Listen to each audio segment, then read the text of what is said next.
Historic Australia for part 3 of our Criminals, Cutthroats and Convicts series on Van Diemen's Demons with Samuel Britton's gang. Another of the famous Bushrangers in Tasmania was Sir Samuel Britton. Samuel Britton was originally from England.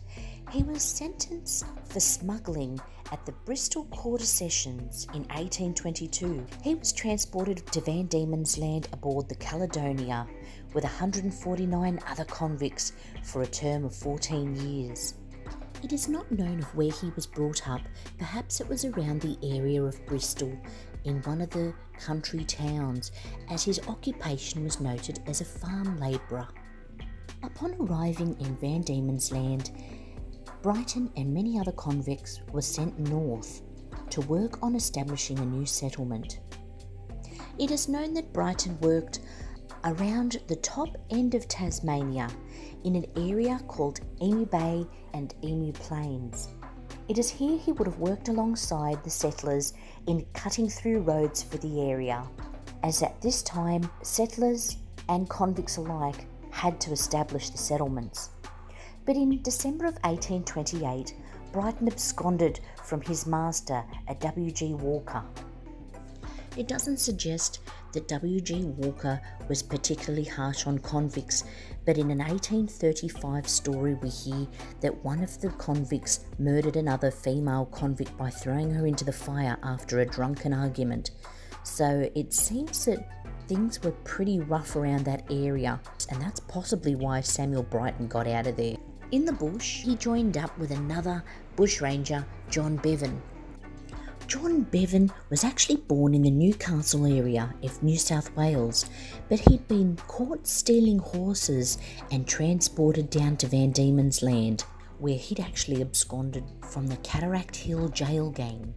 Before the two bushrangers had even been gone that long into the bush, looking for some quick cash, they stumbled across a local supply mill and went inside, where there must have been an altercation between the bushrangers and a Mr. Bartlett with his servant who was looking after the supply mill, as they were both found later on shot dead. The murder was discovered by a Mr. Cathcart, who raised the alarm.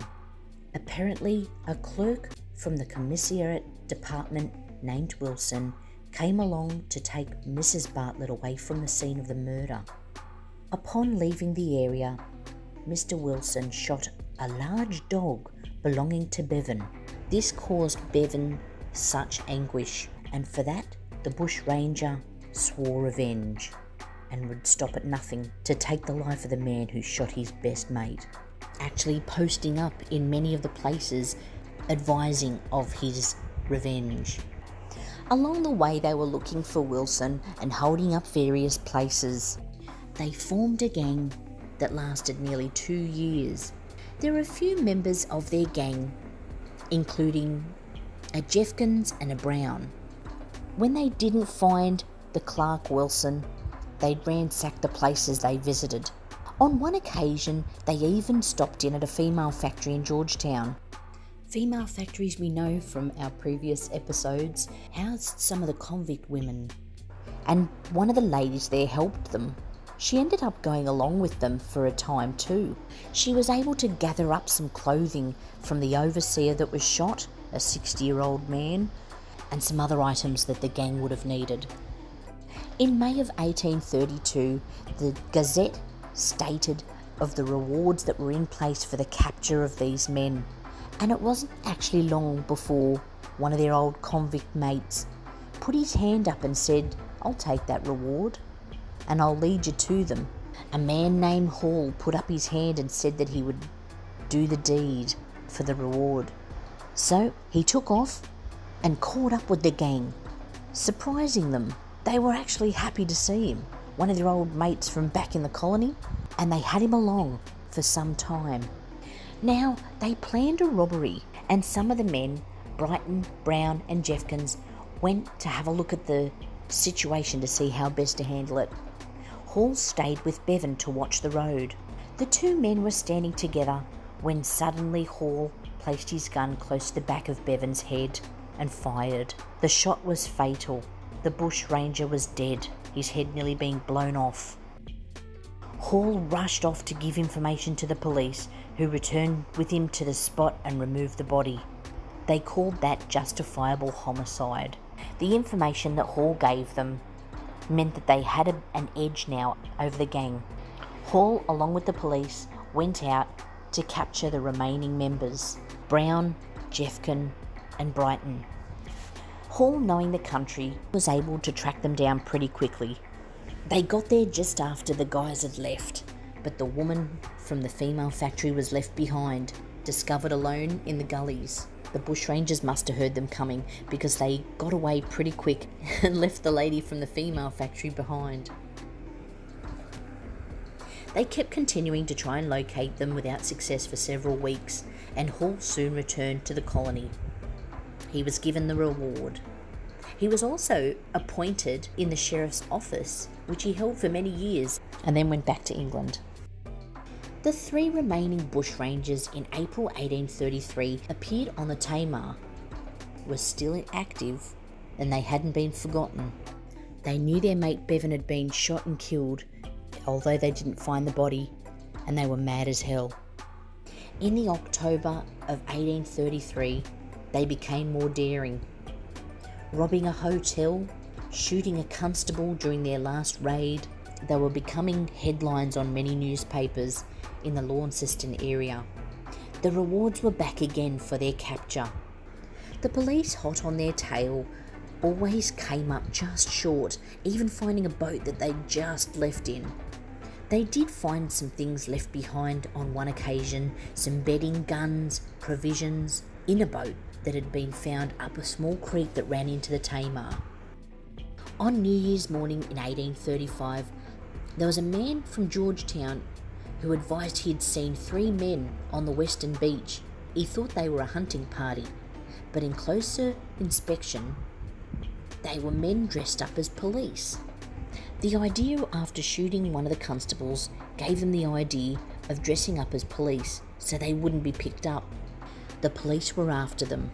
Camping on the road that night, the constable picked up on the tracks and the following morning on the beach, and from their freshness it was decided that the men could not be far off. They had their breakfast and were going to go after them, but Britton's gang met them first. Britton confronted them about 60 yards, challenging Constable Smith, who actually happened to have come from the same colony on the ship with him, and at once fired. The fire was returned with interest by the police, when Britton dropped to one knee and sheltered himself behind a bush.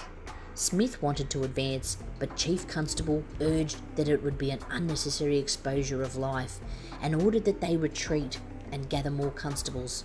The next day they resumed, but the others had gone. Not much happened after that, but then 3 weeks later, Brown and Jeffkins made an appearance at a lime burner's hut at Port Sorrel. They were starving. They'd had nothing to eat for days, other than a parrot and a cockatoo they'd eaten. No water. No longer did they have shoes on their feet, instead pieces of leather and blanket tied around their feet.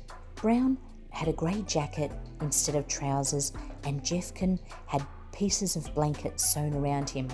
But still they tied their host up and camped with them for the night. Moving to another bark chopper's hut the next morning, they were surprised by the police. Brown quickly shot a constable. It was actually Britton's enemy Smith, but he was also shot in the shoulder. Jeffkins ran over to his mate Brown to help, calling out to the cops, "Come on, there's enough of you to eat me." He fired 2 shots up in the air and was hit in the head. They had them. They took Brown, along with the dead bodies of Jeffkins and the Constable Smith, into town. Brown did not survive. However, before Brown's death, he'd actually spoken of Britton, who they'd questioned him about, as Britton wasn't with them. Where was Britton? Brown had said before he died that they'd left him in the first fight with the police. He'd been badly wounded and they went in search of food, but his body was never recovered. There was a public funeral for Constable Smith, and rewards were given out to those who joined them in the capture of Jeffkins and Brown. Britton's gang were no more. But there's still the mystery of what happened to Brighton's body. What happened? After Jeffkins and Brown left him, they would have come back to that area looking for his body, assuming he'd died.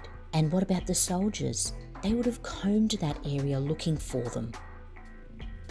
Either way, 200 years later, the mystery is still unsolved. You would think that in this day and age, with bushwalkers venturing into the unknown, the wilderness, that someone would have come across something. But no, the mystery is still 200 years later unexplained. Where did Brighton go?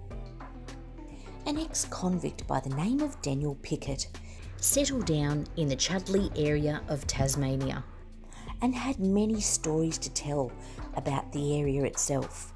He was quite a businessman. He also owned a pub called the Chudley Inn and could tell you a lot about what had happened in the past, including something that involved Samuel Brighton, apparently in an area known as Emu Plains, now known as Burnie in Tasmania. There was a tree stump that had been left where the old company track was, between Circular Ponds and the Mersey River.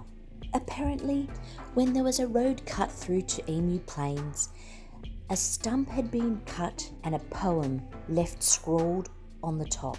The poem read, "Underneath this lofty bower, where I passed my Christmas hour, along with those who took the pains to cut the road to Emu Plains," dated 1827. It was found around 1865, and Pickett had actually been to this area and he knew the legend of who had written it, Mr. Bushranger Samuel Brighton. He'd been assigned to the Van Diemen's Land Company's track cutting party, and Pickett also states that for a time he was actually one of the gang's hostages. During a time of an attack on Native Hut Corner in 1833, but it was proof that Samuel Brighton had actually been a poet. There doesn't seem to be any other writings that he had, but it does look as though he was quite well spoken and had maybe quite a sensitive nature. Perhaps he did survive that wound.